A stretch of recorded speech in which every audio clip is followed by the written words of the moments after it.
Hey everyone, Adam here. Welcome back to the most educational tarantula channel on YouTube. Now it's not just me that's saying that, this is audience verification. Now, yeah, I'm just fucking with you on that one, but if you do like tarantulas and you don't mind them being shown off by a shaved silverback gorilla, might be the channel for you. What I've got for you today is a surprise unboxing. Now I say surprise, but I'm absolutely devoid of self-restraint and I've shown her off all over Instagram. But if you don't know yet, you're in for a nice surprise. Got to thank Reinhold, aka Tarantula.guy on Instagram, for hooking me up with this girl, because they're pretty rare to get hold of as an adult female. So hugely grateful, Reinhold. Thank you for sorting me that out. Also, I'm going to do something I don't usually do, which is a subscriber beg. I'm not after subscribers to make me feel better and wave my willy around on the internet. I'm literally in need of 5 subscribers to get to 100 so I can change that lengthy YouTube long character URL to a shortened one with the channel name, so it'll just make things a lot easier for me. So if 5 of you could do that, hugely grateful. And enough of me rambling on like a tit, let's have a look at the spider.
God, I burped. Obviously.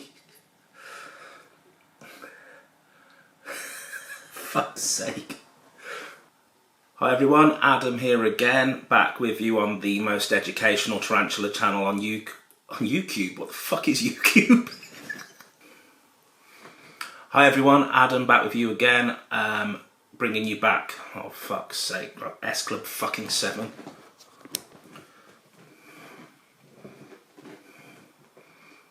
Hey everybody. No, fucking hell, you sound like a children's TV paedophile.